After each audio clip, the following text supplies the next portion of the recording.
Hey there, Saints. Pastor Dave here with another weekly devotional for you. Hope you're doing well this Wednesday. I'm going to start today with a reading from Luke 5 in the Message translation.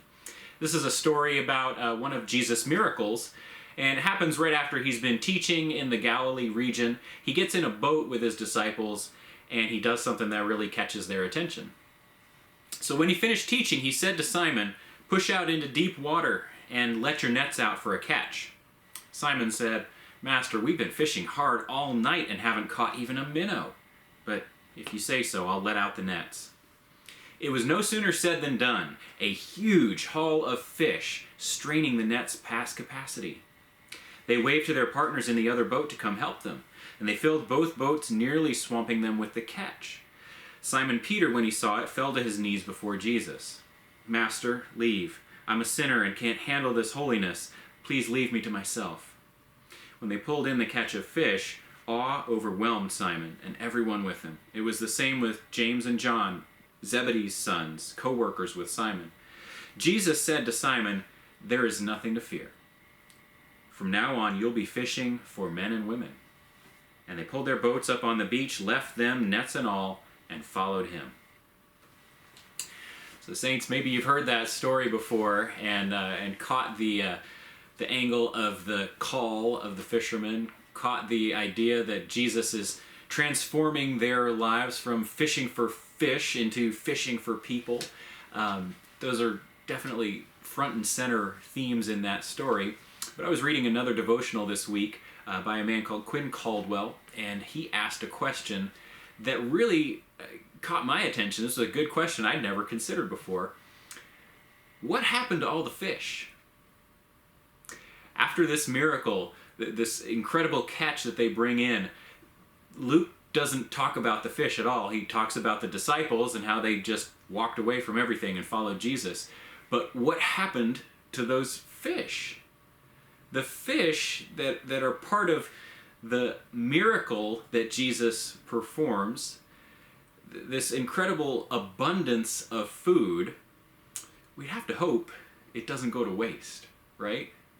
I mean, there have to be hungry people in Galilee who would benefit from this abundance, from all these leftover fish that the disciples don't seem to have any interest in.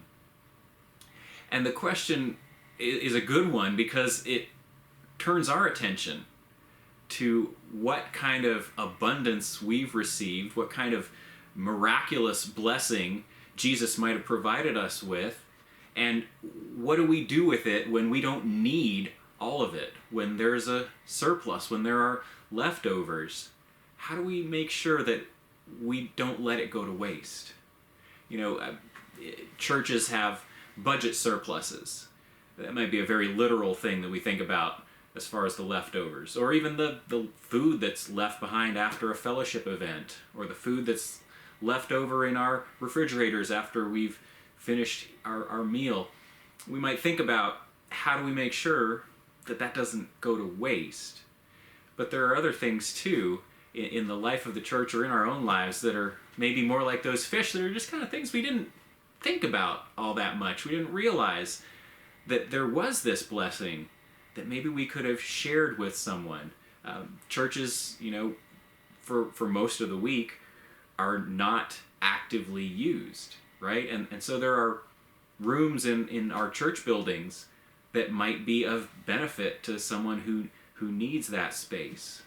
There are clothes in our closets. There are tools in our sheds or our garages that we've completely forgotten about. We don't use them actively. We don't have any need for them, and we've just tucked them away somewhere and thought to ourselves, well, maybe someday I'll need it. Or maybe someday I'll find someone who needs it. But for the most part, we don't really think about those things even being there.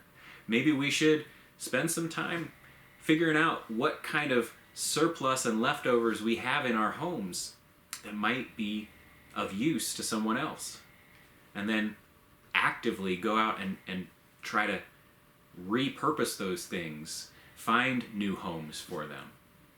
Saints, what do you have that is more than you need? What kind of abundance has God shared with you? And how might you be more intentional intentional about sharing it with others. That's your devotional for this week. Hope it's helpful and gives you something worth thinking about. Hope you're doing well and staying healthy. I will pray for you. I hope you'll keep praying for me. Take care, saints. I'll see you again soon.